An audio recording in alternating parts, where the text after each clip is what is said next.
gloire ce soir. C'est à toi que revient, Seigneur, le but de ce soir.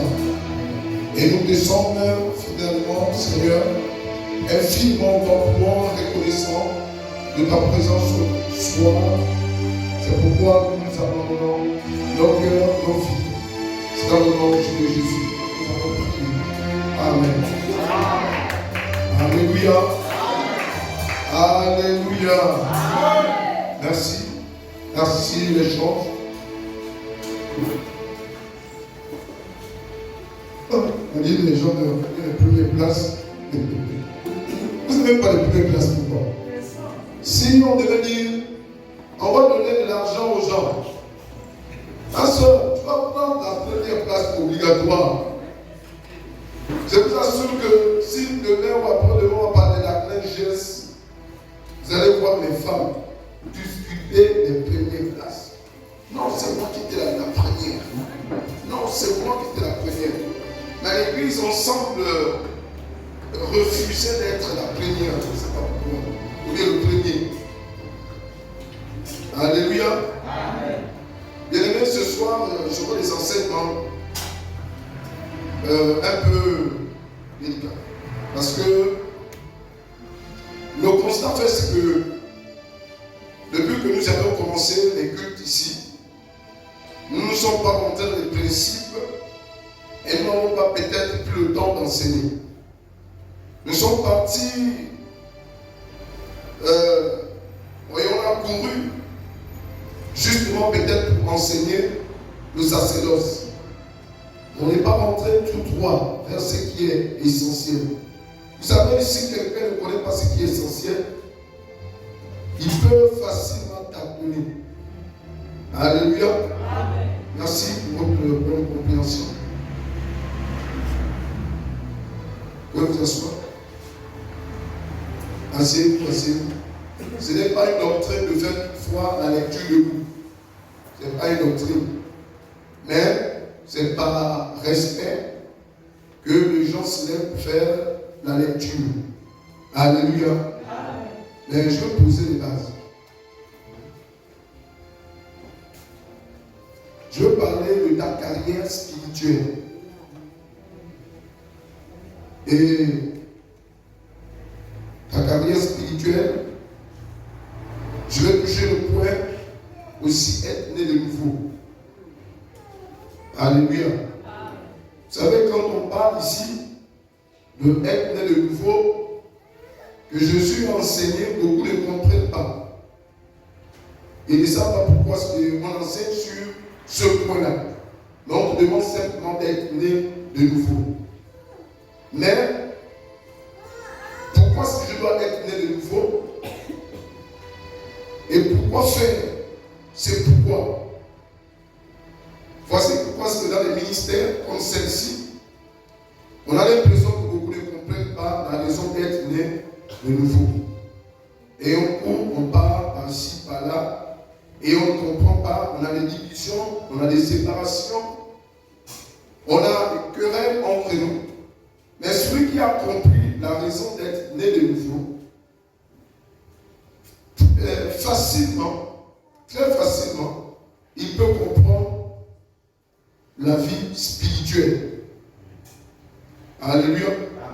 C'est-à-dire que beaucoup dans des églises, comme celle-là aussi, la vie spirituelle est touchée.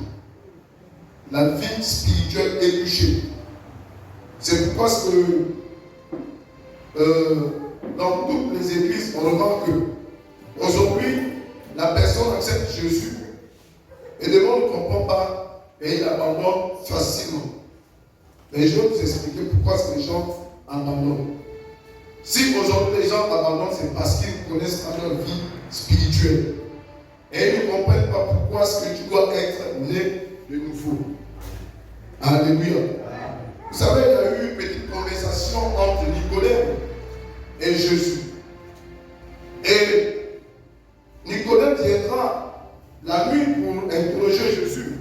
Et Jésus va lui dire, non mon frère, ça là tu ne comprends pas. C'est dans le livre de Jean chapitre 3. Il dit, tu ne comprends pas. Il faut que tu naisses de nouveau. Et l'autre ne pouvait pas comprendre c'est pourquoi il devait être né de nouveau.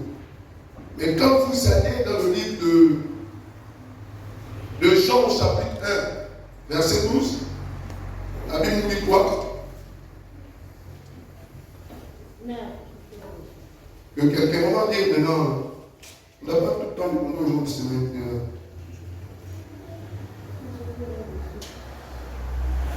Qu'est-ce que la Bible te dit? Jean chapitre 1, verset 12.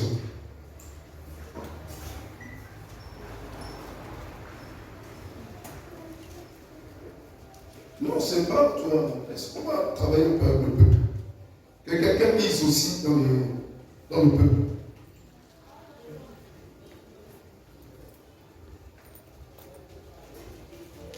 Je vais dire la parole de Dieu.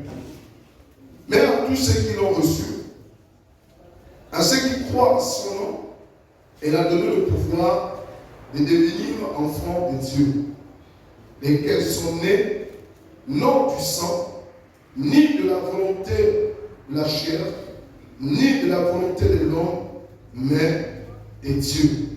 Alléluia. Amen. On nous dit ici là que être né de nouveau, ce n'est pas un problème d'homme. Ce n'est pas un problème d'homme. C'est un problème d'esprit. Est-ce que vous comprenez? Amen. Voici pourquoi il y a des discussions, il y a des bagarres, il y a des incompréhensions. Les incompréhensions, c'est parce que la personne n'a pas compris pourquoi est-ce que la personne devait être née de nouveau. Or, ici, quand quelqu'un est né de nouveau, il n'est plus dans la même posture que celui qui est né de la chair. Amen. Alléluia. Amen. Il faut séparer la chair avec l'esprit. Bien que le corps en a besoin, l'esprit aussi en a besoin. Parce que sans le corps, l'esprit ne peut pas réagir. Et sans l'esprit, la chair aussi ne peut pas réagir. Est-ce que vous comprenez? Mais ici, quand on parle du corps, c'est simplement parce que c'est pas du fait que tu es né d'un parent pasteur que tu crois que tu es esprit. Alléluia. C'est pas du fait que tu es né d'un parent diable que tu penses que tu es esprit. C'est pourquoi Jésus a parlé de cela à Nicodème. Et Nicodème n'a pas compris. Il a dit, est-ce que je dois rentrer dans le ventre de ma mère pour être né de nouveau? Qu'est-ce que ça signifie? Alors Jésus, voulant peut-être bien faire expliquer qu'est-ce qu'il fallait faire pour être né de l'esprit. Il a expliqué qu'il fallait être né d'eau. Il dit si quelqu'un n'est pas né d'eau, alléluia. Ici, quand il parle de l'eau, il prend dans le premier point le baptême, il touche le baptême. Alléluia. Il touche le baptême. Je me pose la question de savoir, est-ce que tu es né de nouveau? Est-ce que tu as déjà fait cette rétrospective de ta vie de savoir si tu es réellement né de nouveau? Parce que quelqu'un qui est né de nouveau, les choses spirituelles, il les comprend très facilement. Amen. C'est indiscutable. Yeah. Indiscutable. C'est-à-dire que lorsque tu es même devant les clans, un prédicateur va passer, prêcher, enseigner, facilement tu peux les comprendre.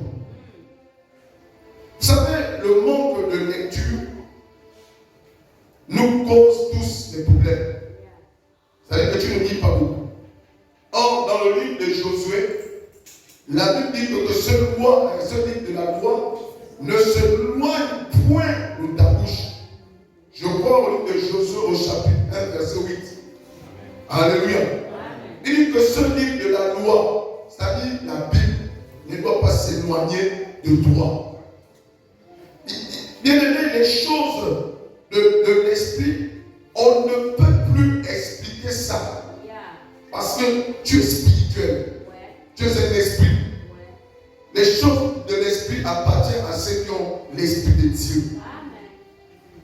se battent, c'est ceux qui n'ont pas l'esprit de Dieu. En réalité, si tu as l'esprit de Dieu, et de toutes les façons, la compréhension est tellement juste.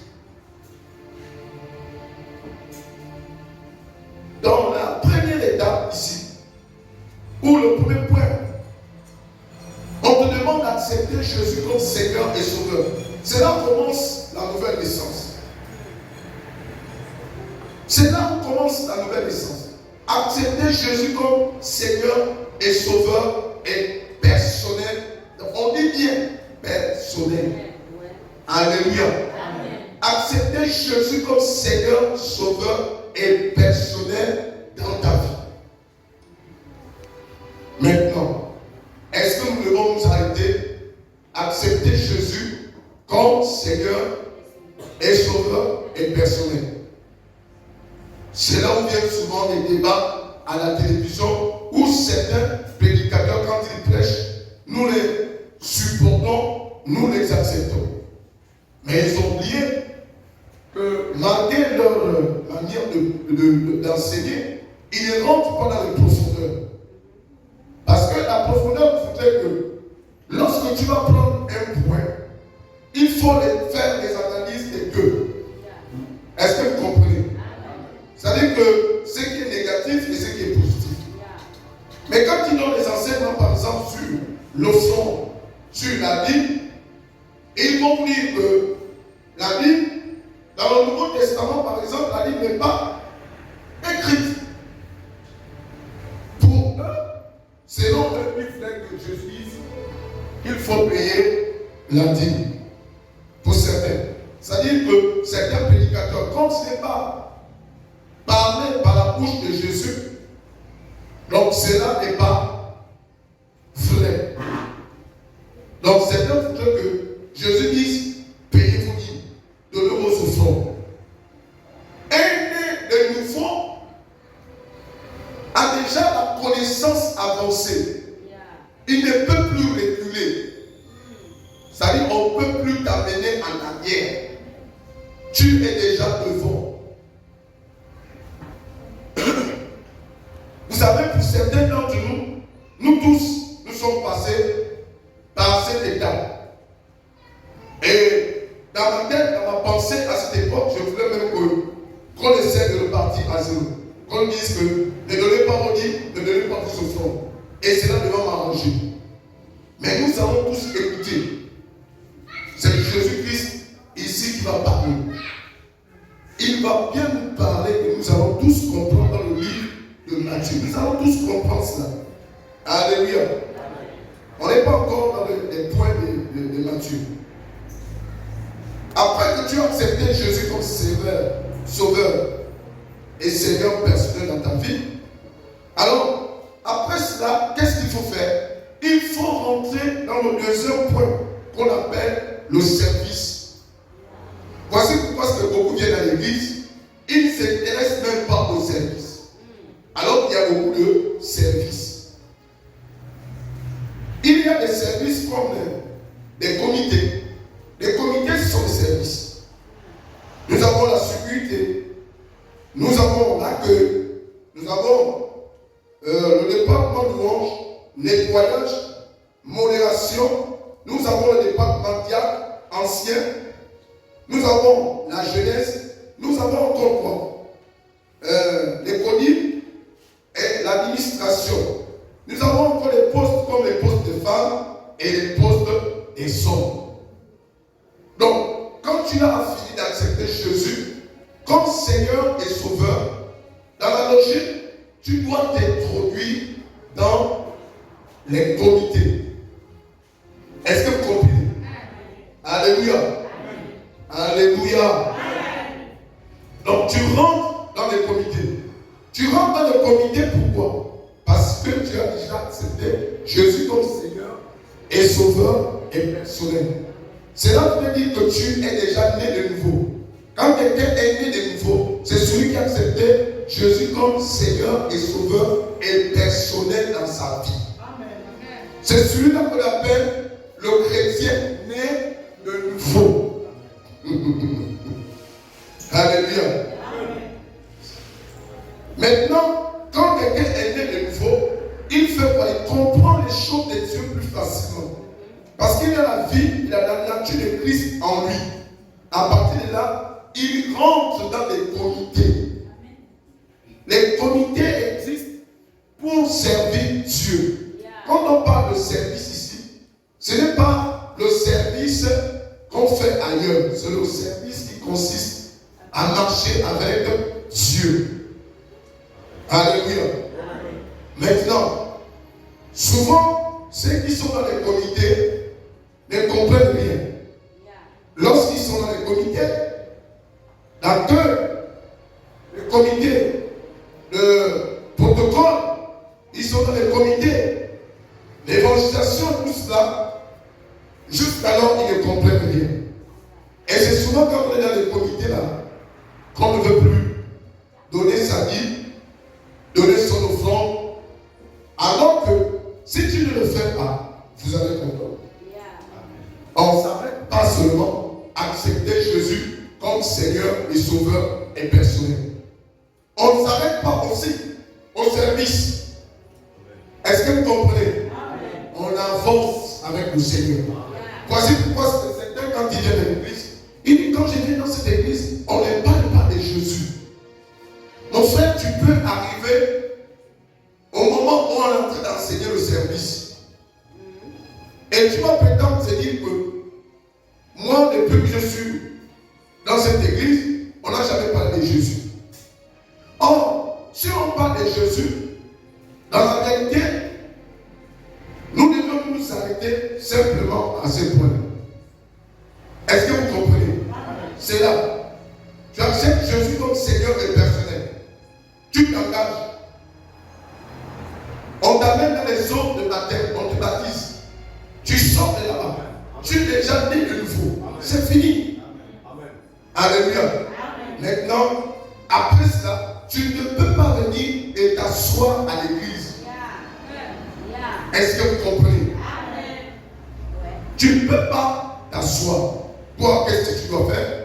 Toi, tu dois maintenant commencer à travailler dans des comités.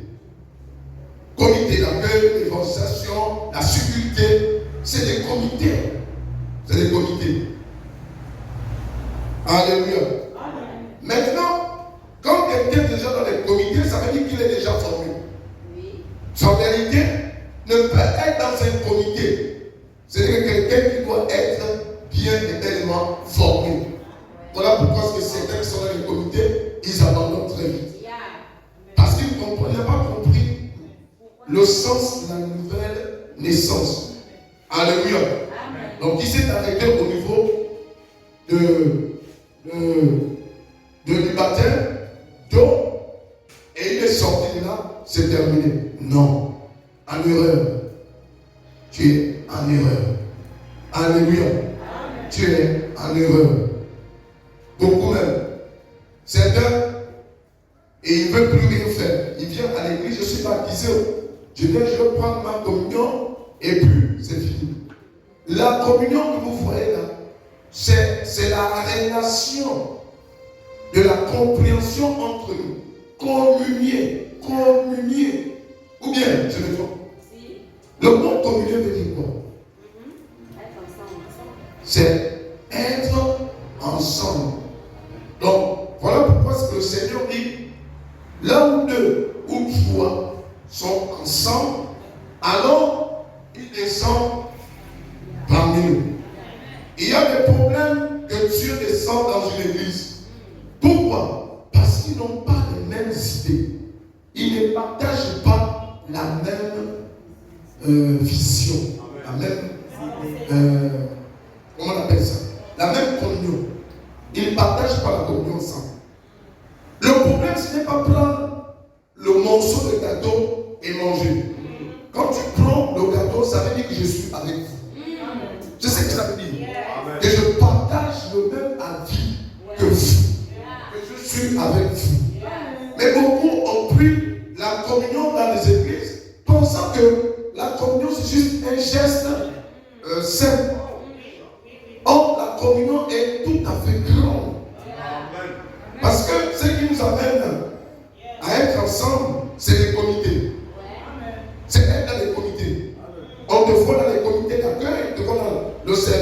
du balayage, on te voit dans le service de l'évangélisation. Tu es en activité. Alléluia. C'est ça le problème. Voici pourquoi aujourd'hui, on peut comprendre que beaucoup, quand ils viennent à l'église, ils viennent s'asseoir. Vous avez remarqué, les chrétiens le dimanche, ils viennent simplement s'asseoir.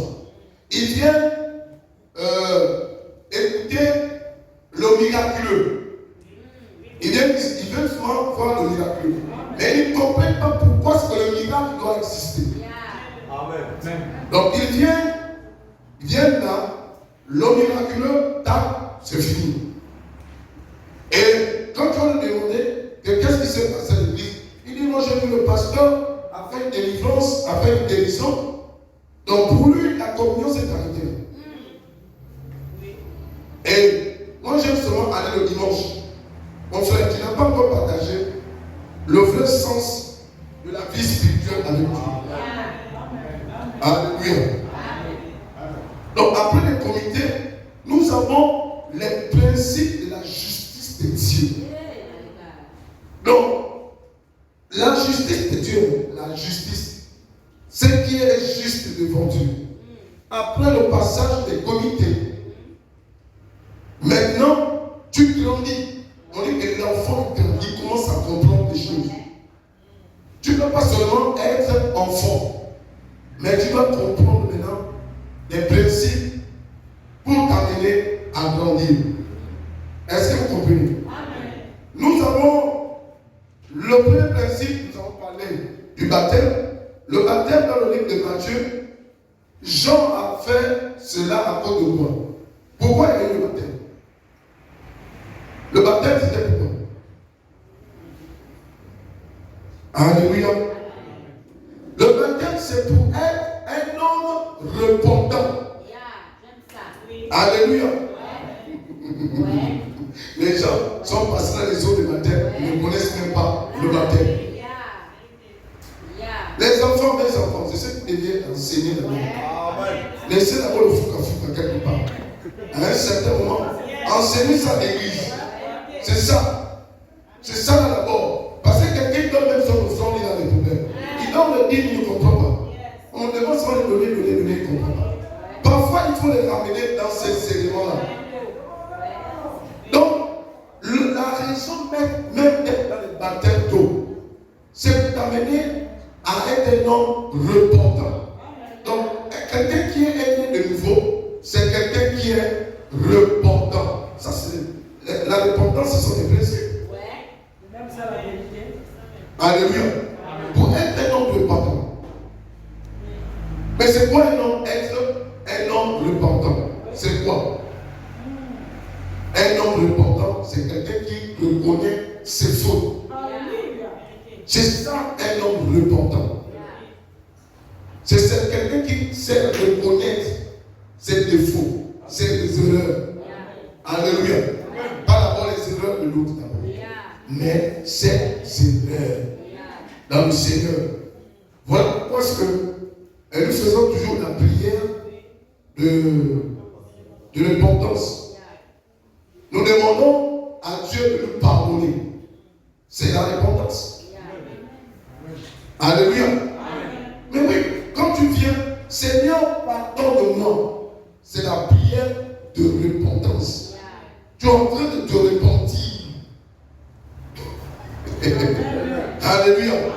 Donc quand quelqu'un vient là, Seigneur, pardonne-moi mes fautes, je fais du mal à quelqu'un, j'ai blessé quelqu'un, voilà. Ça c'est la prière de repentance. Tu es en train de te repentir. Donc, pourquoi tu vas être un homme repentant? C'est parce que tu es passé par les eaux de baptême. Donc les eaux de baptême là, c'est comme un stimulant. Toutefois que tu commets des erreurs, elle remonte en toi, ces eaux remontent en toi. Et tu avoues tout de suite là, c'est que tu avoues. Tu avoues. La Bible dit que celui qui avoue de ses péchés, de ses transgressions, enseignement, il obtient quoi? Miséricorde. Alléluia. Oui. Et il faut être sérieux dans la repentance. Sérieux.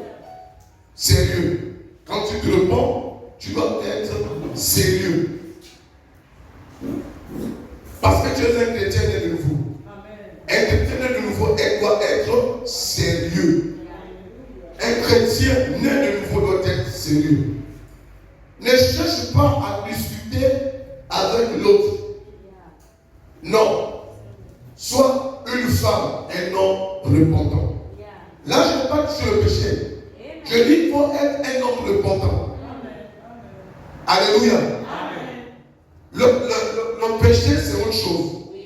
Est-ce que vous comprenez? Mais la repentance, ce sont des fautes qui n'ont rien à voir quelquefois même avec le péché. Est-ce que vous comprenez? Par exemple, je prends un exemple. Je n'ai pas payé mon offrande. Seigneur, j'ai oublié de payer mon offrande. La semaine qui vient là, je dois payer mon offrande par exemple. Je prends un exemple bête comme ça. Alléluia. La repentance est un homme repentant. Alléluia. Maintenant, dans la repentance aussi, on trouve le péché. On trouve aussi le péché. C'est pourquoi certains viennent souvent, Seigneur, pardonne le péché. Non, il oublie de dire exactement. Parce que le mot péché, c'est pas. Le péché, c'est un mot qui ressemble la multitude de défauts, des erreurs. Est-ce que vous comprenez? Quand vous comprenez le péché, le mot péché est vain. En réalité, le péché, c'est l'ensemble de tous les actes qui ne sont pas dignes devant Dieu. C'est ce qu'on appelle péché. C'est pourquoi que certains, dans les enseignements de télévision et autres, ça c'est des pécheurs. Ça c'est des pécheurs. Mais ils ne nous disent pas exactement ce de quoi nous avons péché. Donc, quand tu te repens, et en te repentant, certainement, tu as du mal à dire exactement ton péché. Amen. Alléluia. Vous savez, il arrive que quand nous nous repentons, comme disait Jésus, deux hommes sont allés dans la prière, l'autre se met debout, il frappe la fatigue. Il dit, moi je ne suis pas comme l'autre. Et le second qui vient, il dit, non Seigneur, pardonne-moi, à moi. Il a cité exactement ce qu'il a fait. Amen. Mais parfois, nous hésitons de dire ce que nous avons fait pour toucher les points des autres. Est-ce que vous comprenez? Alléluia. C'est pourquoi Paul a dit tous ont péché. Et ils sont privés de la gloire des dieux. Donc, pour que tu ne sois pas tout le temps dans le péché, il faut être un homme repentant. Pourquoi être un homme repentant? Parce que tu es un homme né de nouveau. N'entends pas le coucher du soleil pour tes erreurs. N'entends pas. Parce que quand tu entends pour le mettre dans l'importance de mettre, tu es échoué. C'est maintenant. Alléluia. Peu importe. Pour les pasteurs, même si les fidèles t'abandonnent, tu as demandé pardon. Les pasteurs aussi doivent demander pardon. Oui. Nous sommes des hommes d'abord repentants. Nous sommes les hommes nés de nouveau. Parce que ce sont des titres administratifs. Mais,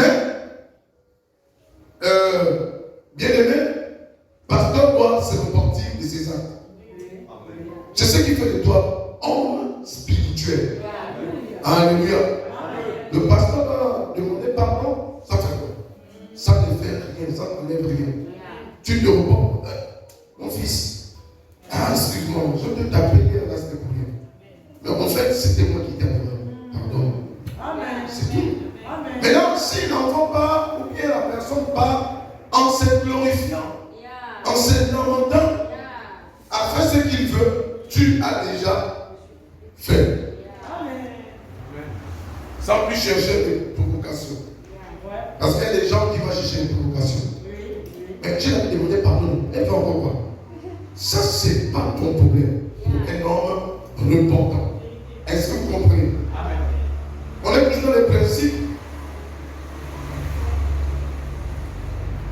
On a la prière. La prière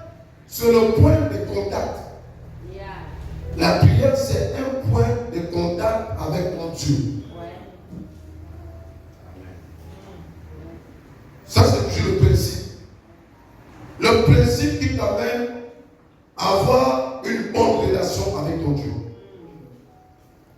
Ce principe-là, c'est ce que j'appelle le point de contact, la prière. On peut voir la prière dans le livre de Matthieu, Matthieu 6 à 5. Matthieu 6 à 5.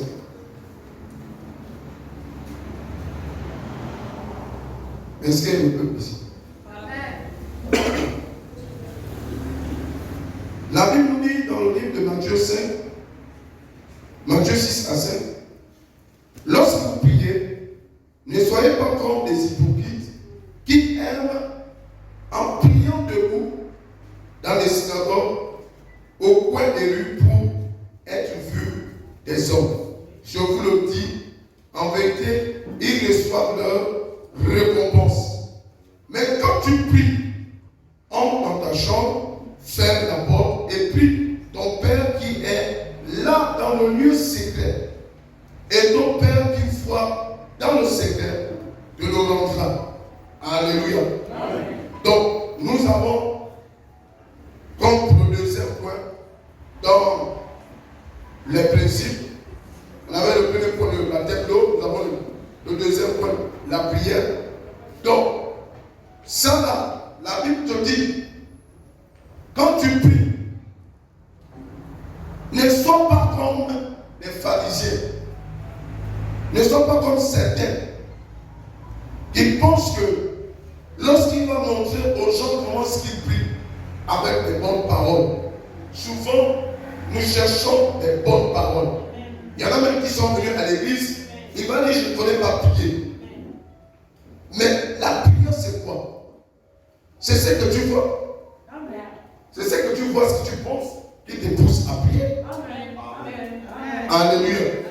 Mais la prière c'est ça. Qu'est-ce qui te pousse à parler avec ta femme, ou avec ton enfant, ou avec ton bébé? Si c'était ce que tu vois. Si c'était ce que tu ressens. Alléluia. C'est un sentiment personnel avec ton Dieu. Ça veut dire que du moment où tu es à la maison, il n'y a pas qu'ici à l'église. Parce que la prière, on la fait à tout moment. Alléluia. Alléluia.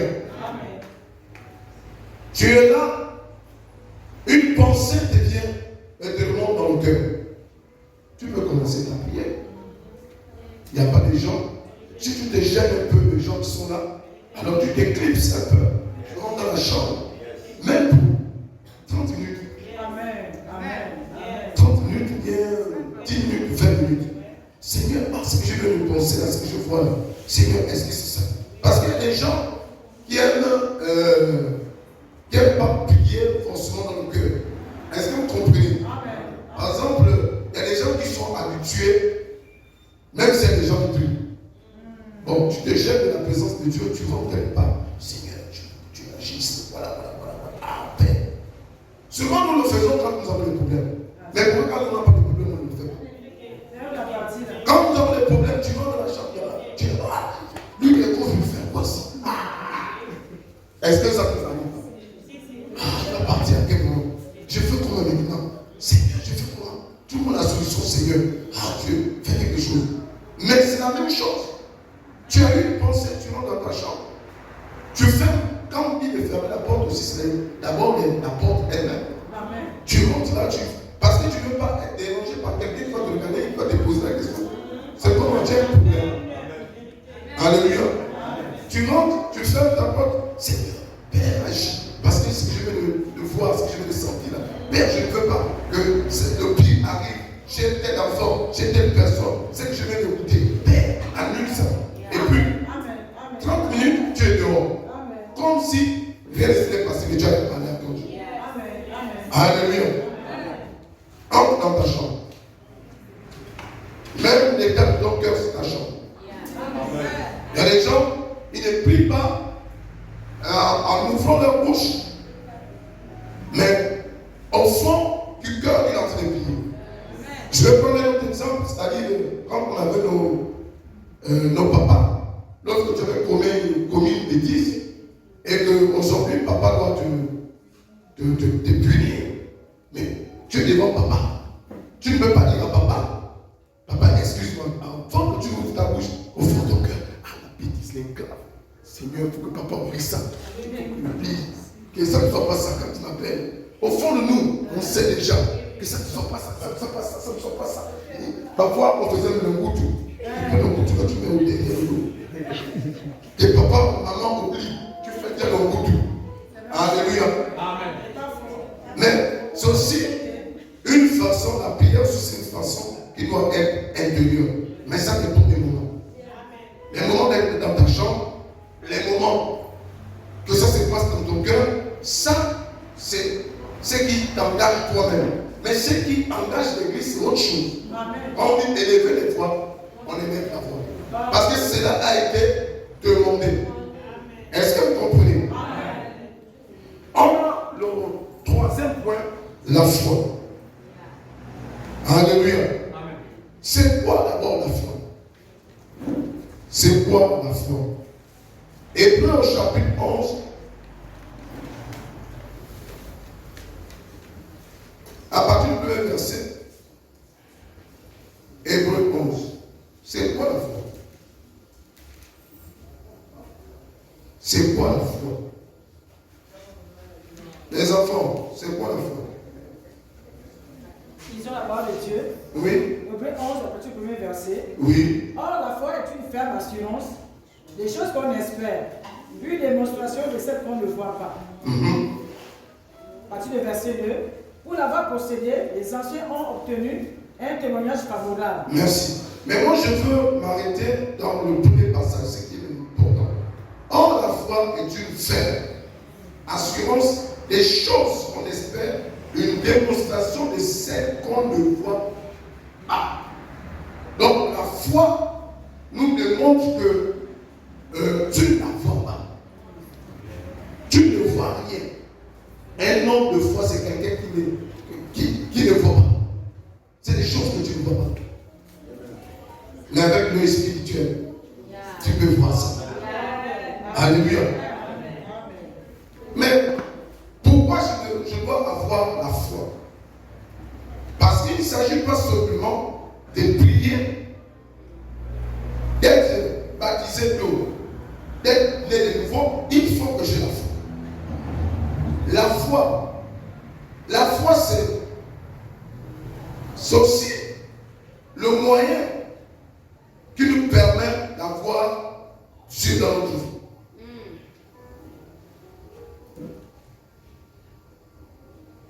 La foi, bien aimé. La foi. La foi. Toutefois, dans les églises, nous entendons parler de la foi. On nous enseigne la foi tous les jours. La foi. La foi te permet de demeurer. La foi te permet de demeurer dans la présence de Dieu. Dans un premier temps. La foi. Elle te permet de demeurer. C'est-à-dire que les vents peuvent souffler de gauche à droite. On peut tout dire. Mais qu'est-ce qui t'amène à résister devant les tempêtes, devant les problèmes, devant tout ce qui peut arriver? C'est la foi. Quand on dit que la personne c'est un homme de foi, alléluia, c'est celui qui a la capacité de demeurer. On dit demeurer, c'est demeurer, rester. Vous savez, les gens qui parlent dans les églises, c'est les gens qui sont manqués de foi. Parce qu'un vent, par exemple, comme je ne sais pas, on a dit, voilà, le mot c'est ça, on a dit, c'est un vent. Est-ce que vous comprenez? Le on a dit te le racine de ta place. Le on a dit. Voici le mot comme on a dit te le racine facilement. On a dit. On a dit que je suis comme ça. On a dit que je ne fais pas ça. On a dit que je ne suis pas fort. On a dit que je ne suis pas puissant. Voici, on a dit de racine. de ta blesse. Quelles sont les raisons? Tu as manque de foi. Parce que dans le livre d'Hébreux, la Bible dit que la foi est une ferme. Donc tu tiens ferme de demeurer dans la présence des dieux, dans la prière. Hein? Parce qu'on a parlé de la prière. On va voir encore l'autre point. Donc, voilà le manque de foi permet à ce que tu écoutes facilement le vent t'emporte. Le vent t'emporte. Donc, tu vas voir les racines, ceux qui dans toi. Tac, tac. Le sol n'est pas solide pour toi. Les racines ne sont pas parties profondément. Vous savez qu'il y a des arbres, pour les déraciner, il faut creuser profondément. Amen. Alléluia. Amen. Il y a des arbres comme des racines. Amen. Parce que les racines sont tellement profondes. Amen. Alléluia. Amen. Vous savez, le cocotier, vous ne pouvez pas le racines. Vous êtes obligé de couper ces racines. Vous savez ça? Amen. Le cocotier, là, les racines vont loin. Les racines du cocotier peuvent arriver chez nous. Mais pourtant, quand vous regardez le cocotier, il est flexible.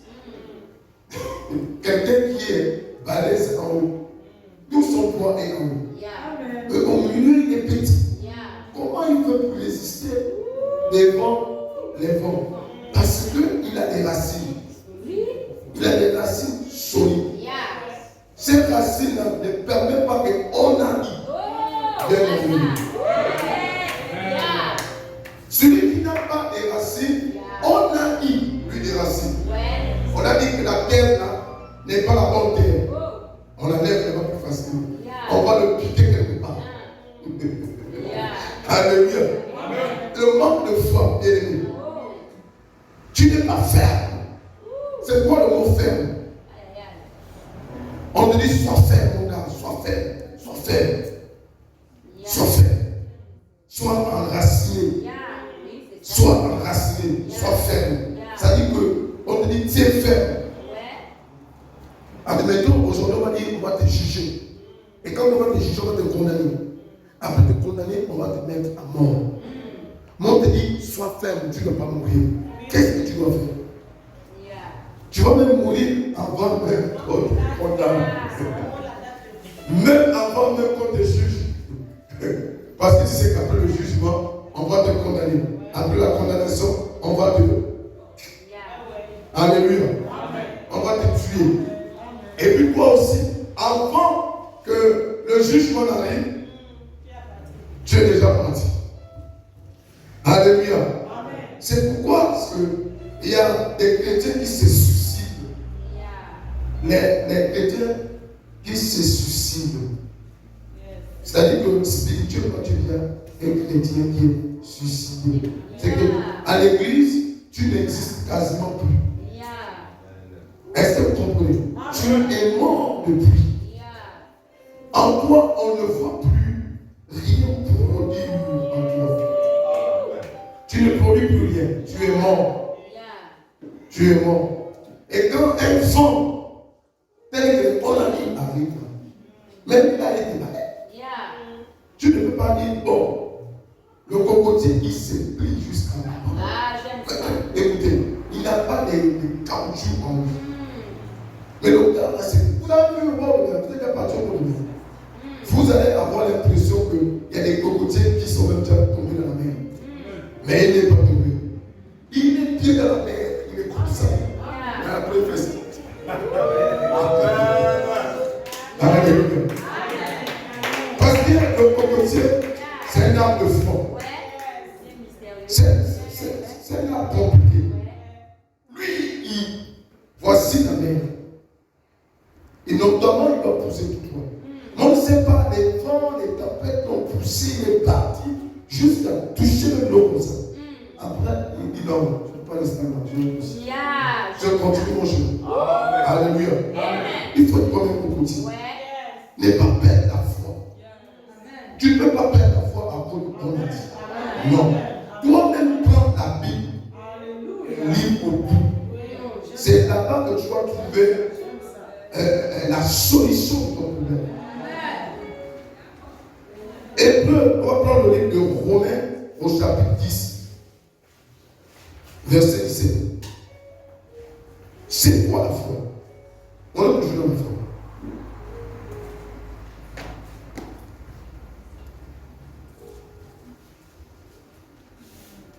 C'est quoi la foi?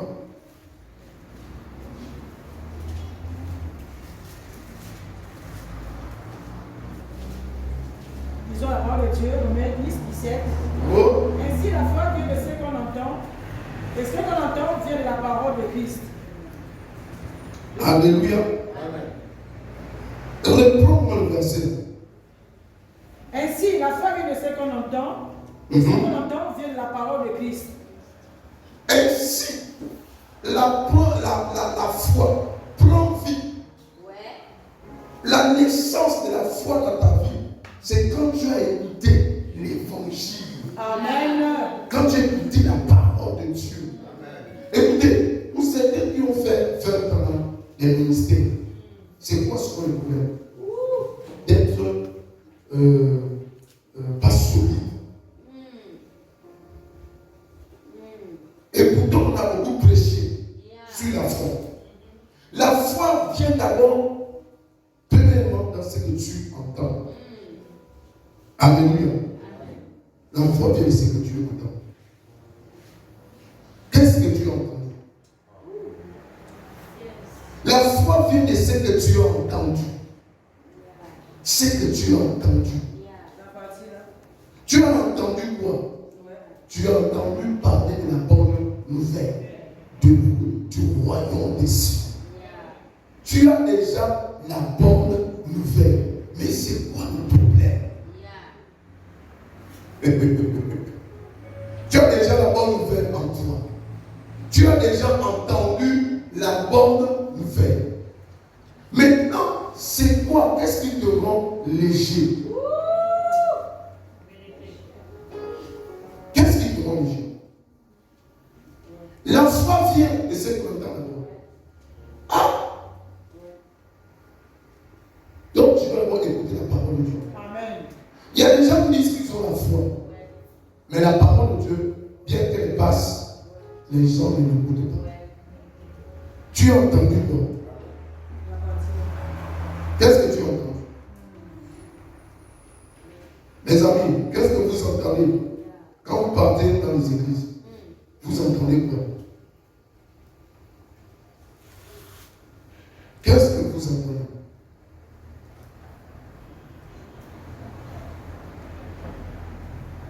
Vous avez entendu parler de Christ. Qu'est-ce que vous avez entendu? On va prendre le livre de Romains au chapitre 1, verset 17.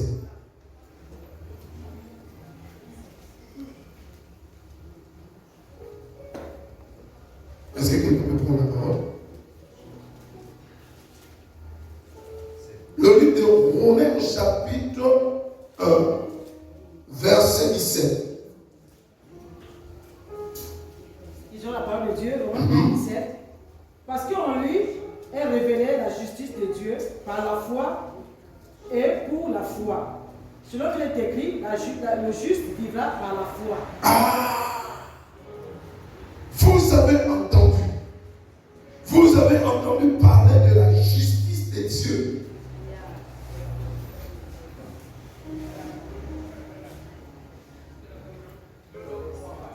Pour la foi, selon qu'il est écrit, le juste vivra par la foi. C'est la même, je pense, la même parole dans le livre d'Hébreux au chapitre 10, verset 38. Et le juste vivra par la foi. Amen.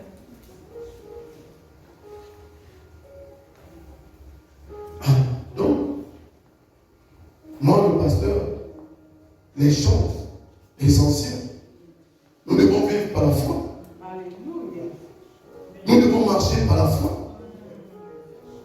C'est la foi qui doit nous enrichir.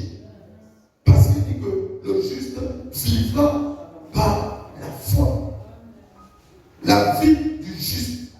foi. Amen. La vie du juste, la foi. Or, la foi vient de ce que vous avez entendu. Vous avez entendu quoi? Que la foi est une ferme assurance des choses que j'espère, mais une démonstration de celles que les autres ne voient pas. Je moi-même, je vous. Amen. Amen. Amen. Alléluia. Parce que nous tous, on ne voit pas de la même chose. Il faut avoir la foi pour se mettre tous dans le même diapason. Alléluia. Les amis, la prière de foi, si nous tous nous pensons la même chose, si nous demandons à Dieu quelque chose, il nous sera accordé. Vous êtes d'accord avec moi? Alléluia. La foi. La foi est une ferme assurance. Alors, pourquoi aussi le livre Hébreux 10?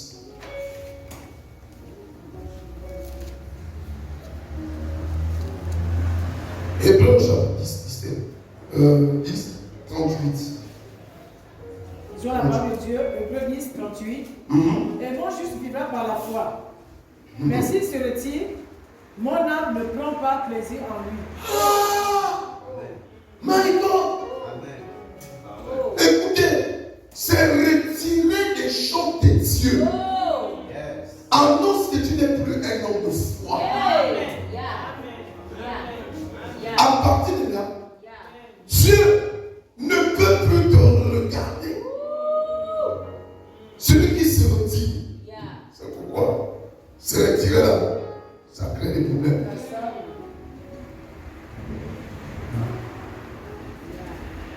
Et nous sommes pas, au verset 39, il dit, nous ne sommes pas de ceux qui se retirent pour se perdre, mais de ceux qui ont la foi pour sauver leur âme.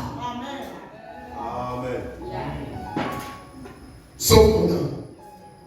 Ne te retire pas. Alléluia. Amen. Vous voyez, on est parti de la nouvelle naissance. On est déjà à la foi. Alléluia. Amen. On est parti de la nouvelle naissance. On est déjà là-bas.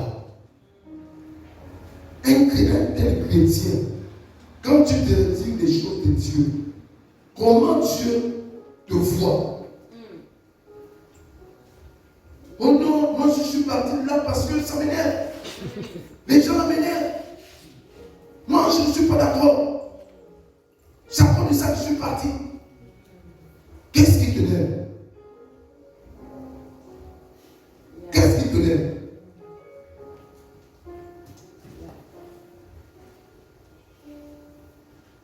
Qu'est-ce qui te lève? Qu'est-ce qui te lève? Mes amis, qu'est-ce qui vous élève? Tu t'es retiré. La Bible dit que nous ne sommes pas de ceux qui se retirent. Vous voyez, quelqu'un qui est né de nouveau, qui communue avec les autres, et puis à un certain moment, dans cette communion, tu te retires comme ça, comme un oiseau. Alléluia. Tu te retires comme ça. Oui, comme un oiseau. Tout est parti. Ah, j'ai vu l'oiseau à cela. Qu'est-ce qui s'est passé? Ah, peut-être qu'il t'a perçu. Peut-être qu'il a perçu autre chose. Tu te retires pourquoi? Mais en te retirant, tu sais ce que tu es en train de faire. Tu es en train de se perdre. C'est pas moi qui l'écris. Tu n'es pas de cette race. Tu n'es pas la race de ceux qui se retirent. Même quand il y a des soucis. Même quand il y a des problèmes. Même quand on a dit. Même quand on a fait. Même quand tu n'es pas d'accord. Tu ne dois pas te retirer. Se retirer, c'est un signe de faiblesse.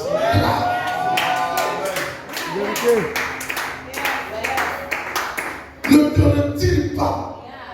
Tu dois être un commando. Alléluia. La Bible t'appelle d'abord un militaire.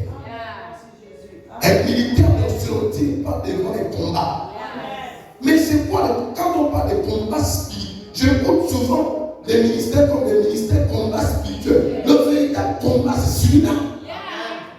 C'est celui-là qui te permet de ne pas te retirer. C'est ça le véritable combat. Le combat spirituel, ce n'est pas d'abord aller tirer les démons. Aucun démon ne pourra avec des tirs. Et ils sont déjà réservés pour les enfers. C'est pourquoi eux, ils travaillent nuit et jour. Ton combat spirituel là, les démons ne vont pas mourir à cause de ça. Tu ne peux que les chasser. Et le démon tourne autour de toi. Lorsqu'une porte s'ouvre, il revient au galop. Donc, les amis, c'est pas le ministère de combat spirituel. Le véritable combat spirituel, c'est les actes que tu poses qui sont négatifs. C'est les actes négatifs que tu dois combattre pour que tu n'atteignes pas. Amen. Amen, papa. Alléluia. Donc, combat spirituel, c'est contre toi. Seigneur, je sens que je suis en train de perdre la foi. Donne-moi la foi. Donne-moi la foi. Ça, c'est un combat spirituel. Alléluia. Alléluia. C'est ça le combat spirituel. Seigneur, j'ai perdu la foi. J'ai perdu l'envie de prier. J'ai perdu l'envie de te servir à l'église. Le premier combat, c'est d'abord le service dans le Seigneur.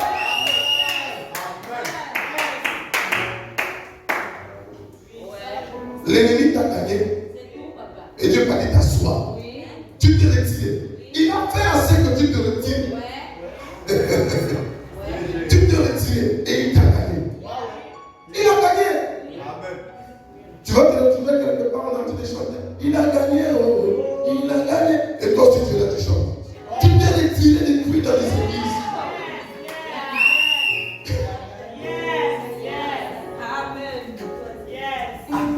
Alléluia. Il a gagné quoi encore? Tu l'as perdu. Tu dois chanter. J'ai perdu. J'ai perdu. J'ai perdu. J'ai perdu. C'est ce que tu dois chanter tous les jours. Parce que tu t'es retiré. Et en te retirant, voici ton cantique. J'ai perdu. J'ai perdu. J'ai perdu. J'ai perdu. Ça devait être ton cantique.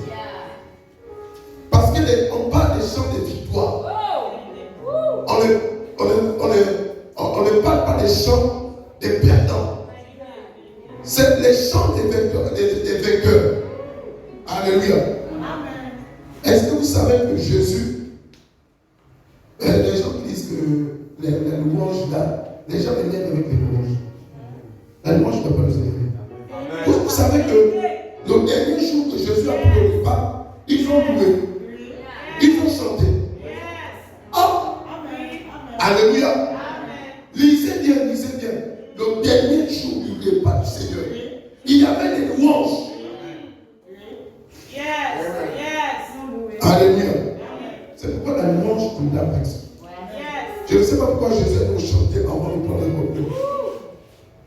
Et il a commencé à révéler les mystères. Alléluia. Mais oui. Nous, tous les jours, nous écoutons des prédicateurs. Vous allez à l'église. Vous êtes devenus maintenant des chanteurs. Mais c'est logique. Jésus, la louange, je n'avais pas ça. J'ai dit, c'est pas moi. Je vais vous montrer ça. Je vais vous montrer ça plus tard. Je vais vous montrer ça écrit. Tu te le dis pourquoi? Tu te le dis pourquoi? Dans tes combats spirituels. Quand quelqu'un du mal a payé la dîme sur le front, c'est un combat. Donc tu ne connais pas quand tu es montré, tu es dans le combat. Alléluia. Quand quelqu'un ne donne pas sa dîme et son offrande, il est dans le combat. Oh, à l'église, on ne parle que de l'argent. On ne parle que de l'argent. Je ne vous ai pas demandé de nos gens, mais nous allons voir. Parce que tout ça, ça fait partie des principes. Après tu as reçu Jésus. Nous avons des dîmes, nous avons des offrandes, nous avons des prémices, nous avons les dons volontaires, nous avons les vœux. Tu peux faire un vœu à l'Éternel. Tu peux faire un vœu. C'est tout cela que Jésus a appelé les aumônes. Ah bon? Jésus a parlé de l'argent. Oui. Jésus a parlé de l'argent. Oui. C'est lui. Or, parce que dans la Bible, Jésus a parlé des dîmes. Il n'a même plus eu le temps de parler des dîmes. Il a pris l'ensemble des dîmes, des offrandes, et tout ça, des petits trucs là, il les a mélangés. On va voir ça dans le livre de Matthieu. Matthieu au chapitre 6, à partir du 1er, jusqu'au verset 3. Est-ce que quelqu'un peut lire dans le livre? Le nez de nouveau, c'est lui, non? Matthieu, je lis la parole de Dieu. Matthieu 6, à partir du verset 1er. Gardez-vous de pratiquer votre justice devant les hommes. Gardez-vous quoi? De pratiquer votre justice De devant pratiquer la justice. pour en être vu autrement. La justice, c'est pas mon juste. La justice, c'est pour le juste. Gardez-vous de quoi? De pratiquer votre justice Devant les hommes. Gardez-vous de pratiquer la justice devant les hommes. Mon juste vit par la foi. La pratique du juste est où? C'est là. Amen. Est-ce que vous comprenez? Il dit quoi? Pour en être vu autrement, vous n'aurez point de récompense auprès de votre Père Voilà. qui est dans les cieux. Quand reprends la partie maintenant. Gardez-vous de pratiquer votre justice devant les hommes pour en être vu. Attends. Il dit quoi? Expliquez-moi ça en bon français. On n'a pas la parole de vie. Cherchez ce. Ne faites pas quoi? Ne faites pas foi devant les hommes. La justice de Dieu, ce n'est pas pour se faire voir. Alléluia. Les gens ont fait des critiques sur la Bible et les offrandes dans les télévisions. C'est parce que les gens qui rencontrent. Et les gens qui disent que moi, je donne les Bibles, je donne mes offrandes, je vois quoi là-bas. Tu es en train de te faire voir. Et Jésus te dit, prends garde, fais attention. Fais attention avec la justice de Dieu. Avec ce qui est juste devant Dieu. Fais attention. Ne te fais pas voir devant les gens. Maman, j'ai donné la Bible, j'ai donné les offrandes. Non, j'ai fait quoi? Si je ne vois rien, je ne donne plus. Je ne donne pas. C'est aussi simple. Ne donne pas. Ne donne pas. Et quand tu ne donnes pas, ne pense pas que tu vas l'avoir. On va voir tout ça. Je veux dire que le monde fait partie de l'ensemble de tous les dons là. Alléluia. Vous voyez, on est parti de. Je suis en train de descendre. Alléluia. Et dit quoi? Continue. Autrement, vous n'aurez point de récompense auprès de votre Père. Donc quand tu l'entends là, tu n'auras rien. Voilà pourquoi c'est certain, quand ils donnent, ils n'ont rien. Dieu ne les bénit pas. Parce qu'il parle beaucoup. Il s'est fait voir.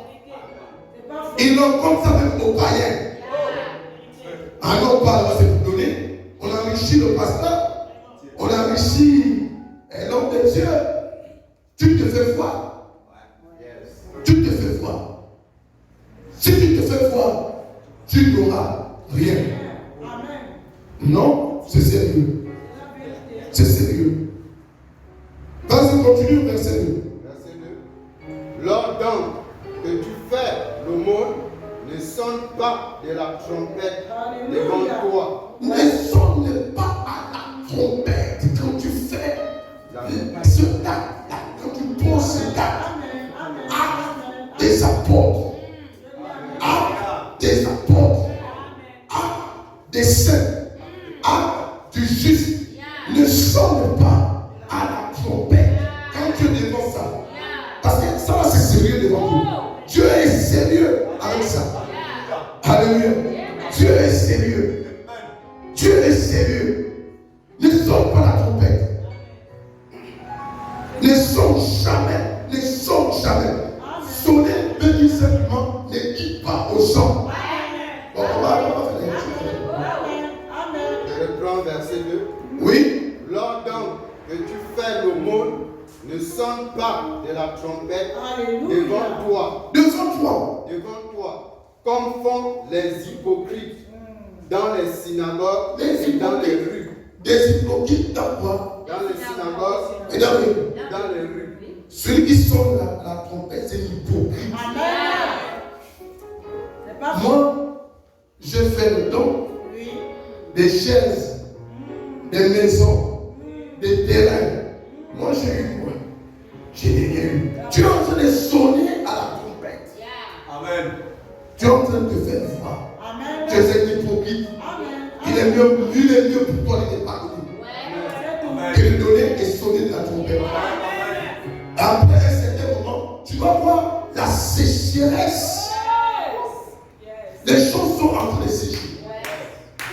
Oh, écoutez, on dit que nous partirons de gloire en gloire. Si j'ai acheté une voiture comme celle que j'ai achetée, est-ce que je dois valider? Mais si je m'arrête là, c'est la sécheresse. Tu dois payer une chose, tu n'avances plus. Rien n'avance. Rien n'avance. J'ai conçu une maison. Je dois m'arrêter là. On a conçu l'église. Si on reste dans cette église-là, 1000 ans, ça veut dire qu'on est sec. On a séché. Si l'église n'avance pas, c'est qu'on est sec. Il y a la mort. C'est pourquoi, et tant qu'un homme repentant, répands-toi. Aujourd'hui même, tu peux te repentir. Il dit quoi quand tu fais le monde? Ne sonne pas de la trompette devant toi. C'est Jésus qui parle. Comme font les hypocrites dans les synagogues et dans Les synagogues, ici, les synagogues, c'est quoi? À l'époque, les synagogues, c'était des temples. C'est les lieux où on faisait des cultes. Avec les synagogues. Les synagogues, c'est des églises. C'est l'église comme celle. Est-ce que vous comprenez? Quand on parle de coin des rues, c'est là où tu es avec quelque part. Tu es quelque part dans un nom. Nous sommes dans un peu de rue. Est-ce que vous comprenez? Partout il y a des rues. Il y a des routes. Là où tu te retrouves, il y a forcément une route. Tu es en bordure de la route. Et en train de sonner de la trompette. On dit, en ce moment, tu te retrouves dans quelle posture? De l'hypocrisie. Quand on dit que lui est hypocrite, c'est ça. Tu donnes pour te faire voir. La bouche que j'ai te donnée là. Si je ne devais pas t'appeler ça, je ne m'en veux pas. Parce que les histoires. D'abord, qu'elle porte là. On va le faire venir la fois. Je ne vais pas l'appeler ça. Vous avez dit qu'elle est elle de quoi? Alléluia. J'ai assisté à la consécration du pasteur de Chicago. Et j'étais là, il y avait deux blancs qui étaient à côté de moi. Parce que chez mon père, il y avait des blancs. Et les deux blancs étaient en train de critiquer. Je ne pensais même pas que ça devait être des blancs. Vraiment. J'étais étonné. Et ils étaient en train de critiquer mon père. Ça me faisait mal. Comme c'était des blancs, j'avais mal. Deux blancs en train de critiquer. On a assis dans une grande salle. Plein monde à claquer. Je suis à la troisième rangée. Et donc, et puis je coupe le Congo ça. Les gens sont en train de critiquer. Et nous, on a gaspillé de l'argent pour qu'ils fassent ce qu'ils font. Nous, on a gagné quoi? Qu'est-ce qu'on a gagné? Qu'est-ce qu'on a gagné? C'est des escrocs. Les gens qui sont dans l'église du pasteur,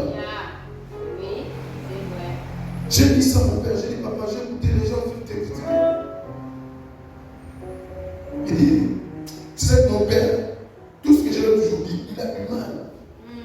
Il a du mal à accepter ça. Les amis, parmi les deux, il y a un qui est mort. C'était même le deuxième aussi. Parce que je pense que tu sois l'église. Quand je suis allé, je ne sais plus faire l'église. C'est tellement son nom. Oui. On est là. Dieu ne joue pas avec les hypocrites. Il dit quoi? Afin d'être glorifié par les hommes. Je vous le dis, en vérité, ils reçoivent leur récompense. Nous, on cherche quoi? On cherche la gloire. Quand tu cherches la gloire, tu veux qu'on dise, ah, Marco, c'est toi vraiment qui as acheté le appartement du pasteur. Tu as l'argent maintenant. Hein? C'est ça qu'on cherche. Tu n'as pas besoin. Laisse Dieu te glorifier. Laisse Dieu t'élever. Laisse Dieu faire. Occupe-toi de ce que tu fais. Laisse ce que Dieu peut faire. Alléluia. Il dit quoi? Mais quand tu fais le monde, que ta main gauche ne sache pas ce que fait ta droite. Ah, les gens ne doivent pas connaître.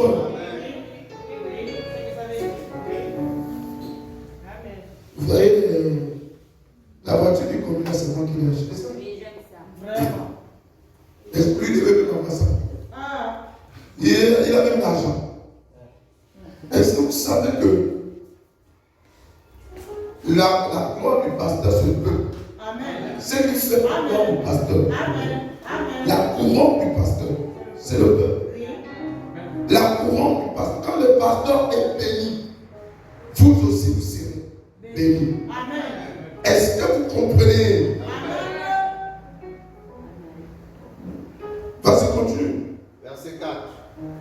Afin que ton aumône se fasse en secret, et ton Père qui voit dans le secret te le rendra. Alléluia. Verset 7. Amen. Non, c'est bon. Tu peux recevoir. Amen.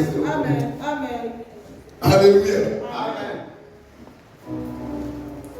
Quelquefois, dans le monde, c'est-à-dire que dans ce qu'on fait, on n'a même pas besoin que le pasteur prie pour toi. Oui, normalement. On n'a pas besoin. C'est-à-dire qu'il y a des choses que tu n'as pas besoin qu'après donner on prie pour toi. Si on a prié pour toi, c'est une bonne chose. Mais ce n'est pas parfois important. Amen. Pourquoi? Parce que le Dieu qui est dans le secret, quand tu dors dans le secret, lui, il voit. Alléluia. Il y a des gens qui peuvent faire un deal de France publicité. Je ne les vois pas. Je ne les impose pas les mêmes. Mais comment Dieu le dit? Alléluia. Alléluia. Oui. Je dis Amen bien. Tu as besoin de quoi?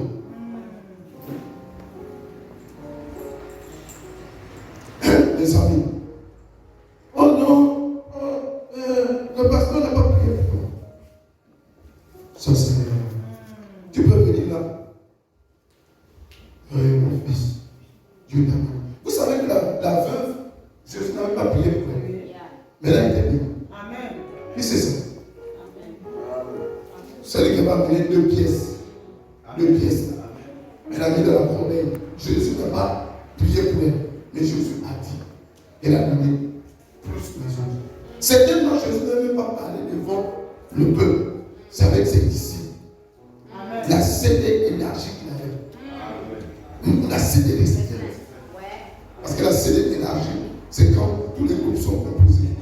Mais la CD restante, il a dit, est-ce que vous savez que la femme là, elle a donné plus que les autres? Plus que tout ce qu'on est là. Le reste là n'a pas donné. Mais les pierres étaient fâchées les autres. Comment ça? Quand j'ai vu le pape, on a donné 1 million. Il en laisse. Les 1 million, c'est super fou. Est-ce qu'on a pu donner les 1 million? Si. On doit donner les 1 million. On doit donner les 30 millions. Mais le problème, c'est trouve à quel niveau. C'est ce que tu dois faire en attention à ta bouche. Parce que tu vas annuler la bénédiction. On dit que tu auras ta récompense. Tu auras le malheur de ta vie. Oui. Mais les hommes ont eu leur châtiment, sont là. Vous voyez? Sans manger leur fruit. Alléluia. Amen. Alléluia. Amen. Tu sens trop la trompette. Je dis, je vais enseigner ça même. Toute la semaine. Tu sens trop à la trompette. Tu sens trop à la trompette. Tu veux que le pasteur te suive à cause de ton fond, de ta vie. C'est-à-dire que tu veux détruire la gloire de Dieu. Amen. Vous savez que le pasteur, c'est la gloire de Dieu. Il a dit, moi, Père, je partage ma gloire avec lui. Lui avec moi. Et moi avec toi. Nous serons que une. Mais le pasteur était Dieu. Oh! Le pasteur était, ouais, c'est un nom de Dieu. C'est Dieu. Vous ne connaissez pas que vous êtes des dieux. Il s'adressait à qui? À ses serviteurs.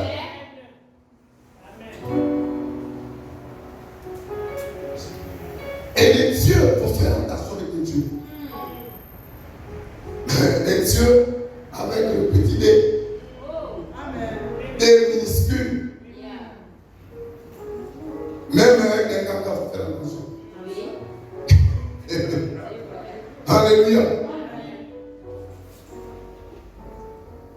Les amis, vous ne savez pas que moi, avec Jésus avec moi, et moi et Jésus avec Dieu, on forme une seule personne. Vous n'avez pas compris ça dans le livre des gens. Quelqu'un ne peut pas venir me dire, pasteur, tu n'es pas un Dieu. Tu es maudit. Tu es maudit? Oui. Il y a même des pasteurs qui s'annulent de cet attribut. Ah oui, tu sais, nous ne sommes pas des dieux. Oh. Attends. Jésus dit, vous ne savez pas que vous êtes des dieux. Amen. Alléluia. Amen. Vous ne savez pas. Il y a des gens qui disent que, est-ce que c'est un Dieu? Est-ce que tu es... Il y a quelqu'un qui me dit, est-ce que tu es juste? Est-ce que tu es juste au quartier?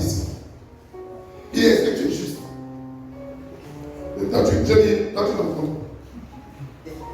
Toi, tu ne lis pas ta mère. Et c'est parce que le pasteur a péché qu'il annule sa justice. Amen. Si c'est repenti, tu peux. Alléluia. Amen. Ce n'est pas le fait que le pasteur a péché qui fait, en fait, qui l'amène à demeurer dans le péché. Mais si c'est repenti, tu connais. Si on a demandé pardon, c'est même ce que je fais, tu vas plus recommencer. Mais c'est pourquoi je parle du péché. Les péchés sont multiples. Alléluia. Quand on parle du péché là, là ça amène les gens. Là on peut dire, non, le pasteur est allé soulever la toile samedi dans un magasin, on a attrapé. Là on commence à penser. Alléluia. Mais vous savez que si on prend la parole de Dieu, vous allez comprendre des choses horribles. Osée au chapitre 1, Dieu va demander à Osée. Va prendre une prostituée. Et faire les enfants bâtards avec cette femme. Osée au chapitre 1, au lycée. Lisez toute la parole. Le Osée au chapitre 1, vous allez comprendre. les pasteurs peuvent arriver jusqu'à ce point. Oui. Seigneur Jésus, mon fils. Seigneur Jésus. Seigneur Jésus. C'est Dieu, l'Éternel, qui nous a annoncé. Va et prends une femme prostituée.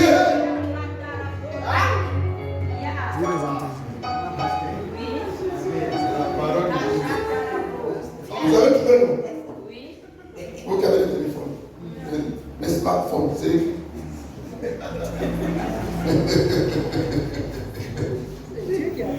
Alléluia. Mais ne sera pas annulé.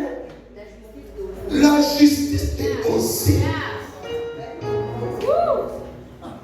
Ça n'a pas annulé. Donner les aumônes, de faire des aumônes est un point différent. C'est écrit par Dieu lui-même. Faire les aumônes ne discute pas avec ça.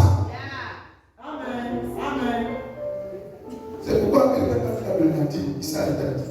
Il est mort. Et même Nadine aussi, c'est un problème. Il y a beaucoup de choses. Est-ce que tu fais les vœux? Est-ce que tu fais les vœux en secret? Seigneur, je veux que tu accomplisses quelque chose. Je veux voir ça. Seigneur. Et tu viens, papa, tiens. Papa ne connaît pas, il n'en sait pas. Amen. Mais Dieu lui connaît. Alors toi, tu as déjà pris. Tu as déjà fait un vœu. Seigneur, quand tu me donnes un enfant, l'enfant, je vais l'abandonner à l'église. Il va te servir. Il y a des gens que Dieu a donné des enfants.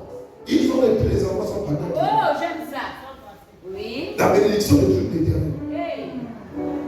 Mais après, Dieu te donne de savoir que l'enfant devient un braqueur. Seigneur, tu vois mes entrailles. Donne-moi un enfant. Ah, Seigneur. On a dit que je dois faire un vœu. Toi, bonjour. 10 000. L'enfant s'y vient. Quand l'enfant vient, laisse l'enfant. Seigneur, quand tu as donné mon enfant, alléluia. Tu as donné le nom, c'est qui? C'est Ézéchiel. Tu cherches les noms spirituels. On va l'appeler Samuel. On va l'appeler Moïse. On va l'appeler Jacob. Et puis, voilà toi qui pleures Jacob. Je l'entends. Tu vas le laisser en bouche.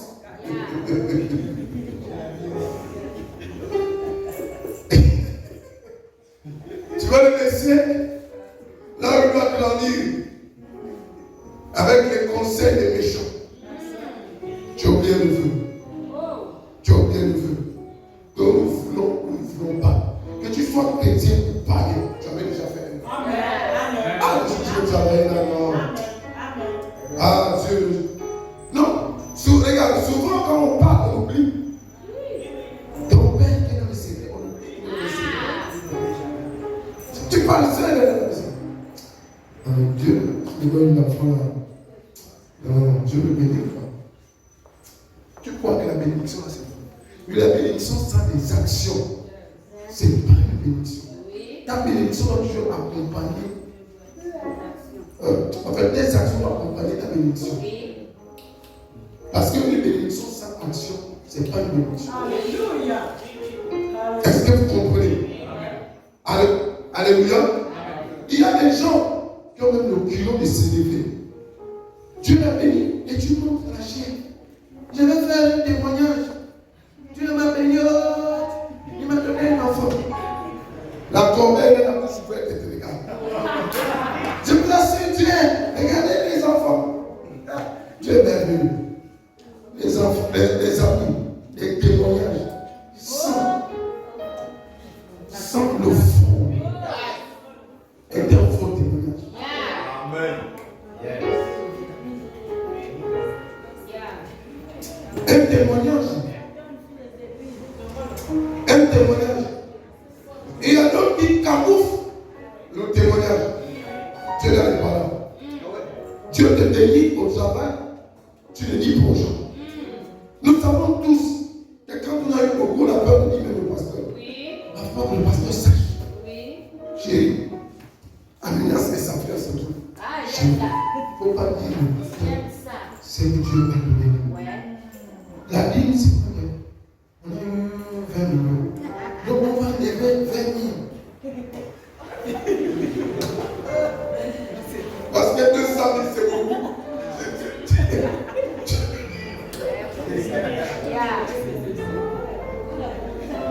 Alléluia. Tu vois, vous savez, la ligne qui est importante là, c'est celle qui est petite. Ah, ça là, tous se sont passés par là. Tu as eu 10 000 euros pour lever 6 000 francs. Rapidement, tu mets ça dans l'enveloppe. Tiens, ça c'est pour l'église.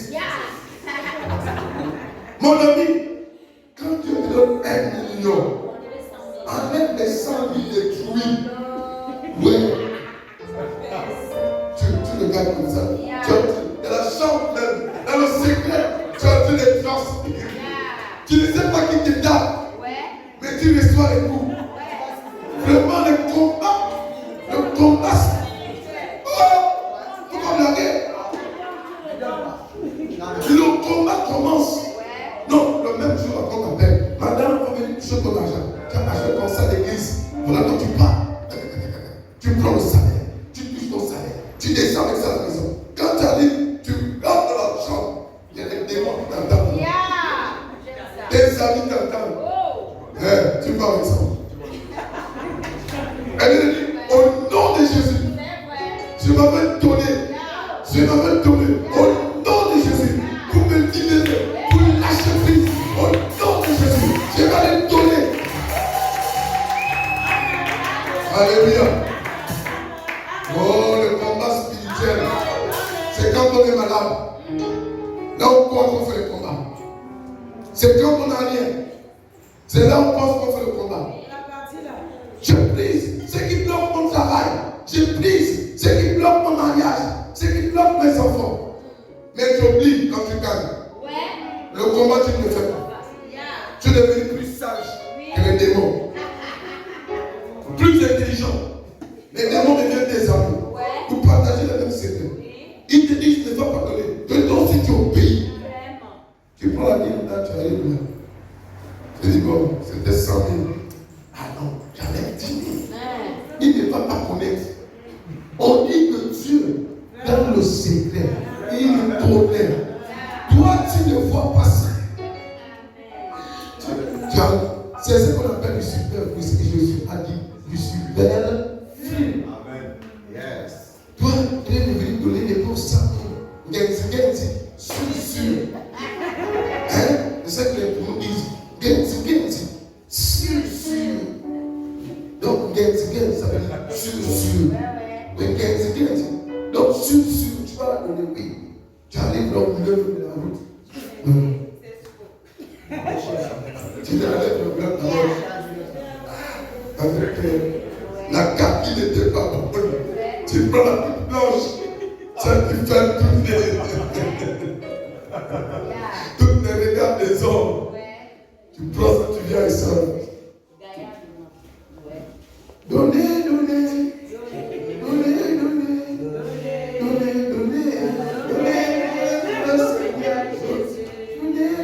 Et tu es content.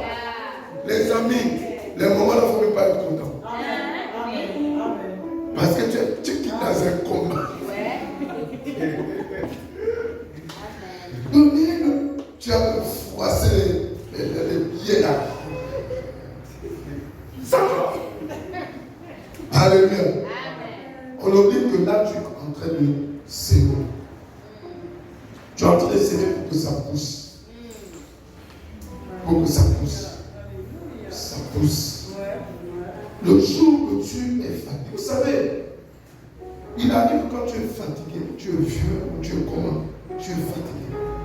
Voilà comment Jésus se souvient. Il se souviendra de toi. Il a fouillé dans les annales de souvenirs. Et il s'est rendu compte qu'il a oublié une personne. Vous savez que David, avec le jeune Jonathan, il s'est souvenu de ce jeune.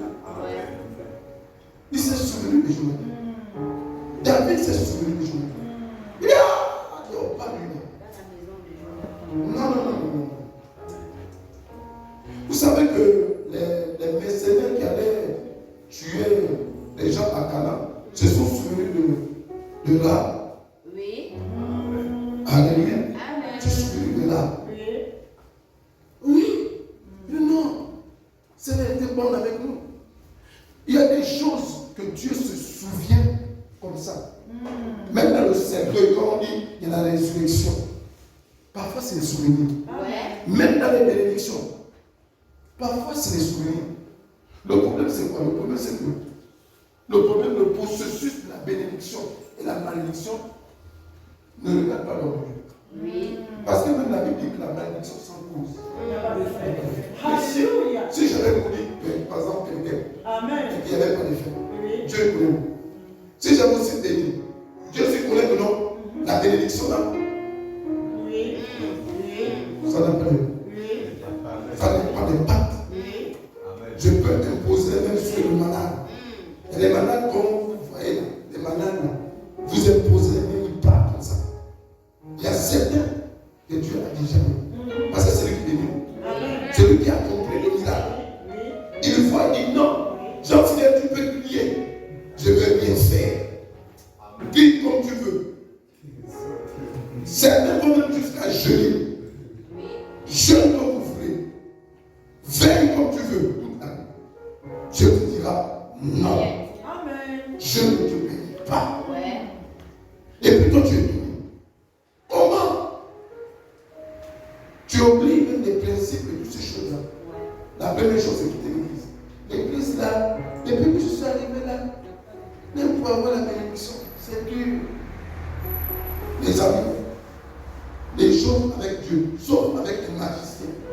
Quand les magiciens vont plaire aux gens, ils vont prier pour avoir l'approbation des hommes. Ouais. Ça va se manifester. Ouais. Il a beaucoup de clients, beaucoup de gens avec lui. Ouais. Mais comme c'est les choses de Dieu, c'est lui-même qui fait le tri même de la prière. Yeah. La prière, c'est Et Dieu qui prier. fait. Oui.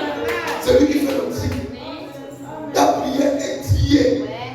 C'est trié. Ce sont les documents. Ouais. On traite les dossiers. Mais oui, Oui. il prend là, Oui. parfois même ton dossier. Comme tu es un récalcitrant, Yeah. il prend le dossier là. Dès que l'ange amène, Oh. Dieu dit, mais ça va. Ah. Mon frère, tu es dans l'administration. Oui. Tu es dans l'administration là. Est-ce que c'est tout le dossier que tu traites? Tu on fait la lumière. Pour le satisfaire, on prend ta main, on met à côté. Ouais. Dieu écoute ta prière, c'est qu'il n'a pas écouté. Il a écouté. C'est pas qu'il n'a pas écouté, il a écouté. Mais il prend le document là, il met ça dans les archives. Ouais. Alléluia.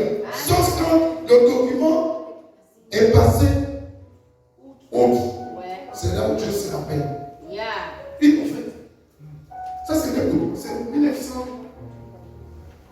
Jean Philippe n'a pas envoyé la lettre en 2010. 2001. Je n'avais pas regardé ça. Yeah. D'accord, je vais regarder. Jean Philippe. Oh! Ah! Amen. La Bible dit en ce moment, il te rend au sang. Yeah. Hey. Alléluia. Voyez le centuple de Dieu. Au centuple. Amen. Papa. Le mot au centuple signifie quoi? Étonnant même. Tous les heureux Il y a des documents que Dieu peut même banaliser et écouter parce qu'il est occupé par beaucoup de choses. Il y a pas de défaut. Il y a beaucoup de dossiers, de plaintes. Regardez seulement le journal. Le président de la transition a déjà beaucoup de documents. Lui a dit, papa, là-bas à Kouila, les gens peuvent le faire. Tu fais comment? Lui il a dit non, c'est pas d'abord la nourriture. Et les gens ont des problèmes de route. Lui il a dit non, moi j'ai envie d'aller en France. Il y a un problème des avions.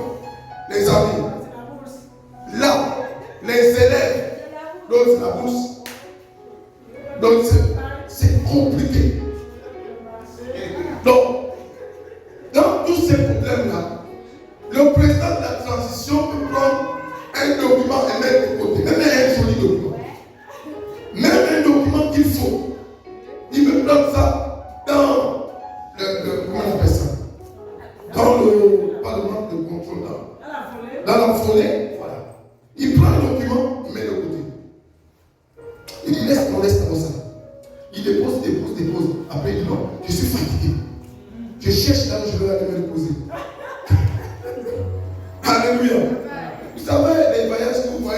exemple, parfois il est au Congo, et 2 jours, il a commencé à faire des voyages. Les amis, la tête commence à peser. Il faut aller voir les pères. Pour dire, papa, tu fais comment pour gérer des tels documents, des tels dossiers. C'est pas facile de gérer un peu. Alléluia. Alléluia. Oui. Certains ont des problèmes de dossiers comme ça. Vous semblez être liés par Dieu. Mais Dieu, comme il n'oublie jamais. Je vais finir par là.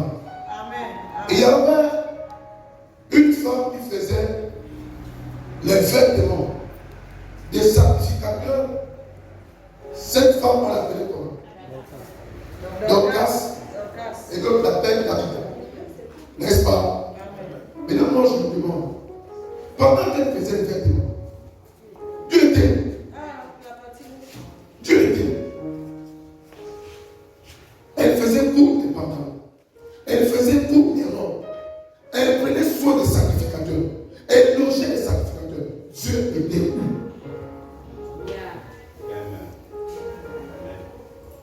Maintenant, c'est le jour de la mort que les documents de Tabitha sont sortis sur la table. Donc, quand Pierre arrive, il comprend que les gens sont en train de pleurer. Il y a certains qui ne vont même pas pleurer. Pour vite qu'on les empêche.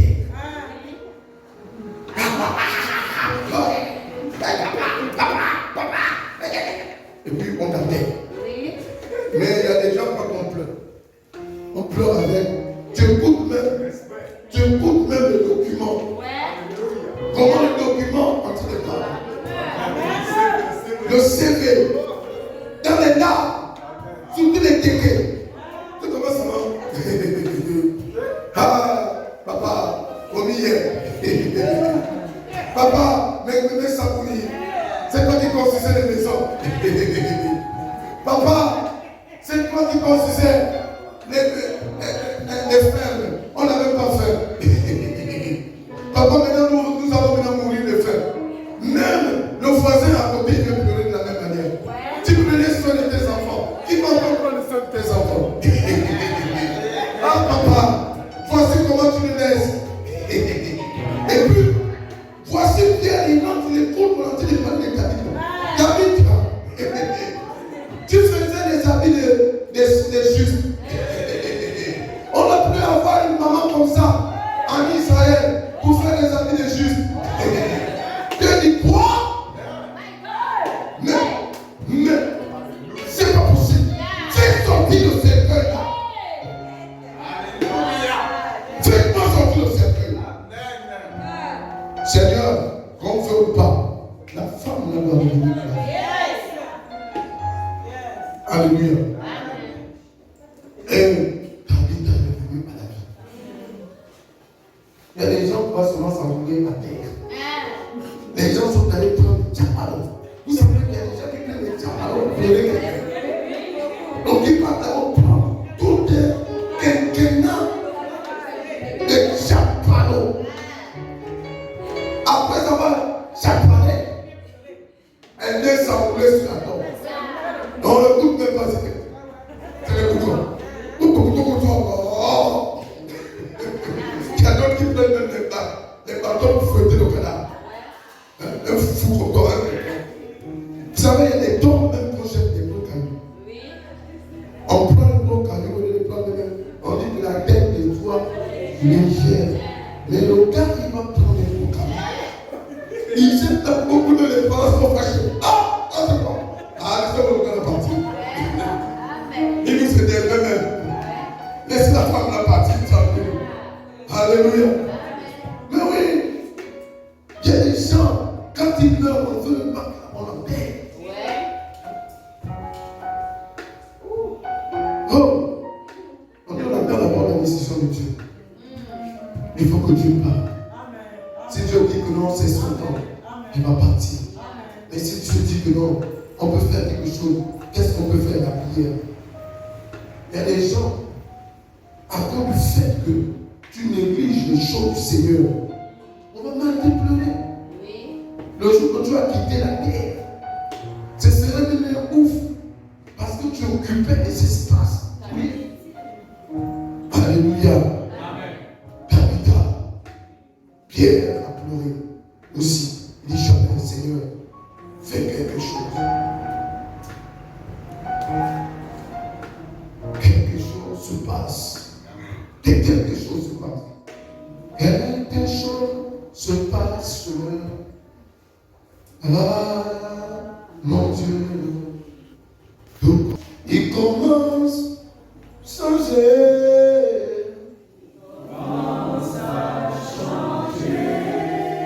Tout commence à changer. Commence à changer. Alléluia.